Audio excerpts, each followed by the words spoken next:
Hello, good afternoon. This is Myesha Marie coming to do our reading the Bible together. And today we'll be reading 1 Samuel chapter 16 from the New Living Translation. I pray you all are doing well, and we're going to go ahead and get started. Now the Lord said to Samuel, "You have mourned long enough for Saul. I have rejected him as king of Israel, so fill your flask with olive oil and go to Bethlehem. Find a man named Jesse who lives there, for I have selected one of his sons to be my king." But Samuel asked, "How can I do that? If Saul hears about it, he will kill me." "Take a heifer with you," the Lord replied, "and say that you have come to make a sacrifice to the Lord. Invite Jesse to the sacrifice, and I will show you which of his sons to anoint for me." So Samuel did as the Lord instructed. When he arrived at Bethlehem, the elders of the town came trembling to meet him. "What's wrong?" they asked. "Do you come in peace?" "Yes," Samuel replied. "I have come to sacrifice to the Lord. Purify yourselves and come with me to the sacrifice." Then Samuel performed the purification rite for Jesse and his sons and invited them to the sacrifice too.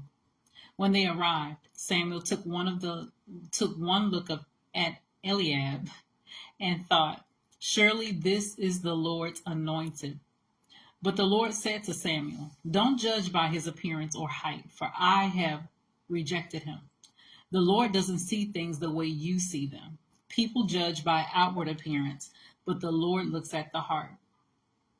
Then Jesse told his son Abinadab to step forward and walk in front of Samuel. But Samuel said, "This is not the one the Lord has chosen."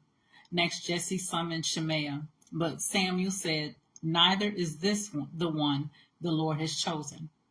In the same way, all 7 of Jesse's sons were presented to Samuel. But Samuel said to Jesse, "The Lord has not chosen any of these." Then Samuel asked, "Are these all the sons you have?"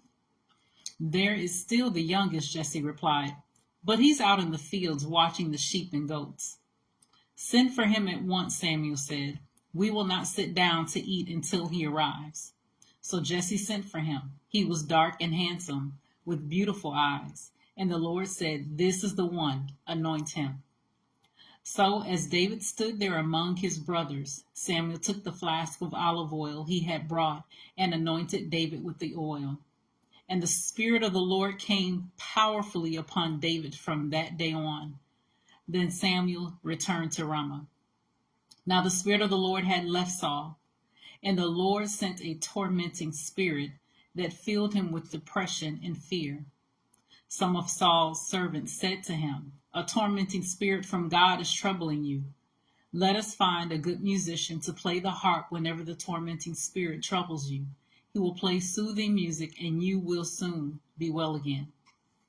"All right," Saul said, "find me someone who plays well and bring him here."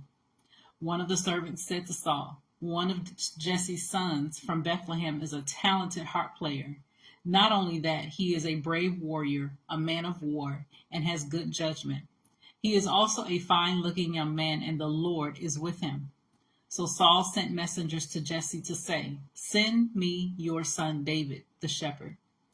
Jesse responded by sending David to Saul, along with a young goat, a donkey loaded with bread, and a wineskin full of wine. So David went to Saul and began serving him. Saul loved David very much, and David became his armor-bearer. Then Saul sent word to Jesse asking, "Please let David remain in my service, for I am very pleased with him." And whenever the tormenting spirit from God troubled Saul, David would play the harp. Then Saul would feel better, and the tormenting spirit would go away. So this was 1 Samuel chapter 16 from the New Living Translation. And as always, continue to search the scriptures daily to see what is true. Allow Holy Spirit to illuminate the word into your heart, your mind, and soul, bringing knowledge, understanding, and wisdom, and most of all, revelation of who God is, his true nature, his character, and how much he truly, truly loves you. You guys take care, and God bless.